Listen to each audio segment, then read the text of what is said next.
What up, YouTube? You already know, Big Lou tapping back in. Well, what it do with Big Lou and his YouTube, baby. So here we go, continuing with my coward series on American politicians from the GOP side, right? Now, originally, just like the last video, the first one, Newt Gingrich never was part of my plan to put in that series, but unfortunately for him, he said some real stupid ass shit that I had to bring to light and expose him for his stupidity, right? Now, again, today, I hear something from a United States Senator that was really stupid, so he has to be added to the list. He was, like I said, he wasn't going to be spoke about, even though I know what he is about, but he had to go on and say some stupid shit today, so we're bringing it up. So as you can tell from that thumbnail, that's Caitlin Collins from I don't know if she's from CNN or MSNBC. I think she's from CNN.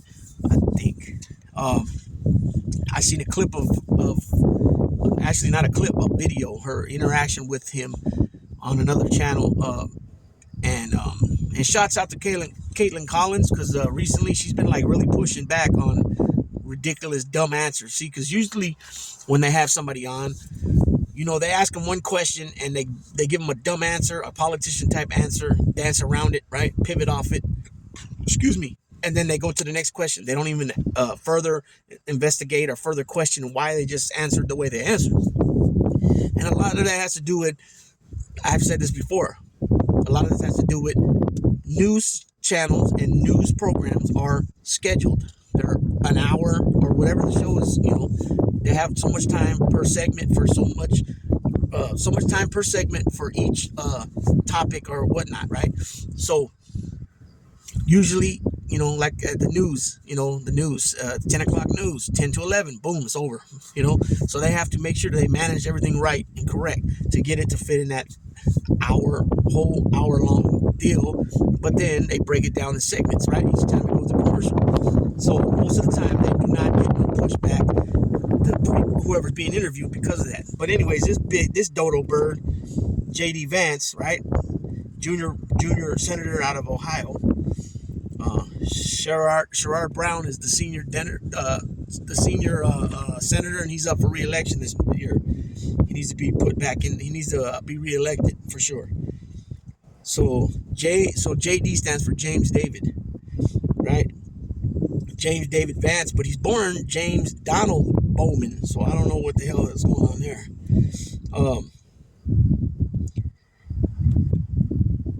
He came to prominence with his 2016 memoir, Hillbilly Elegy, whatever the hell that means. And so what was said was that she started off with a question about, you know, you believe that people that break into buildings should be held accountable and, you know, legally wise. And he says, absolutely.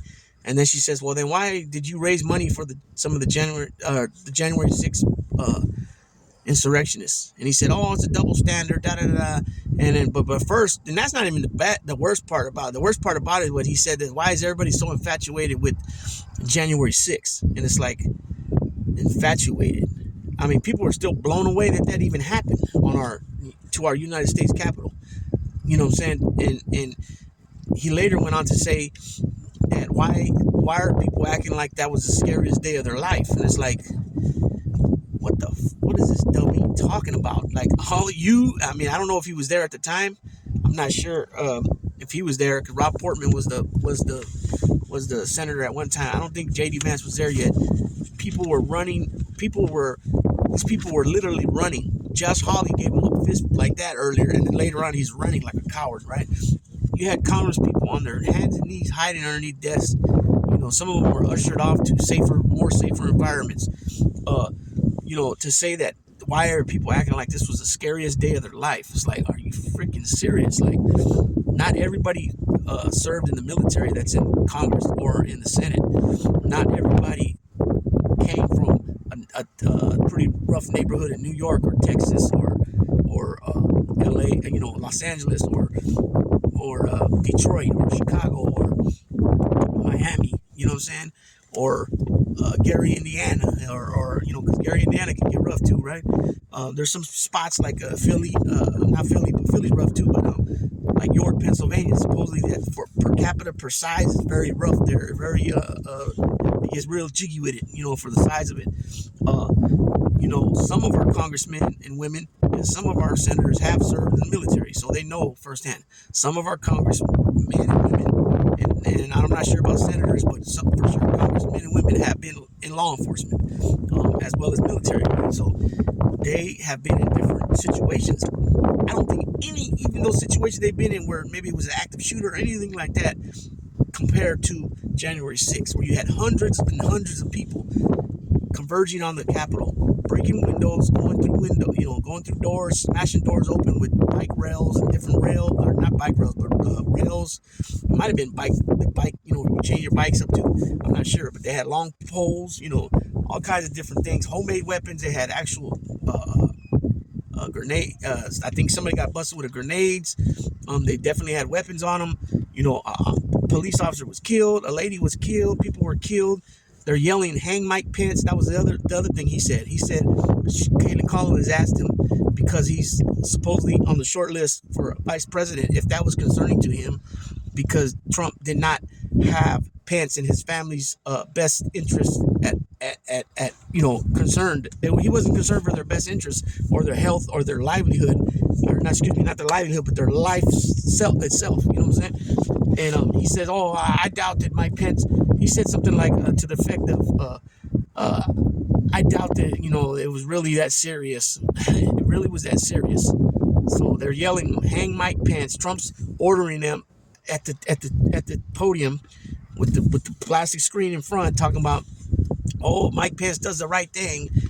So he's putting, the seed was planted days before that, talking about Mike Pence has to do the right thing. Mike Pence is on the same page with us, with me, he said, and then that's what happened. And they rushed down there, and Mike Pence had his family with him. So, and then at no time did Trump reach out to him and say, "Hey, Mike, where are you at? Are you okay?" Nothing. And I don't think that they even spoke to each other to this day.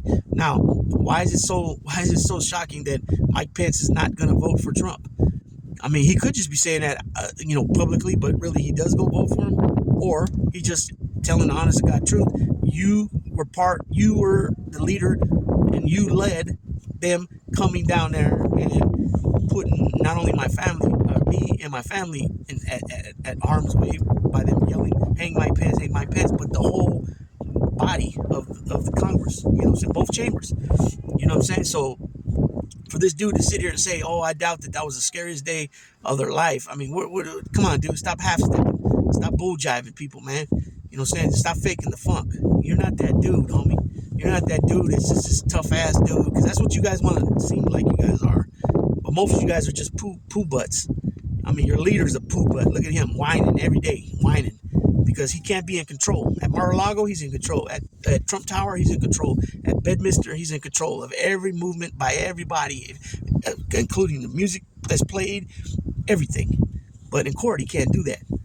So you got other people talking about, "Oh, it's just inhumane to put an almost 80-year-old man sitting there, blah blah blah." It's like, come on, man, this shit gets weaker and weaker every time you guys whine. You know what I'm saying? And it shows that you're definitely not no alpha male, not no strong man. You know what I'm saying?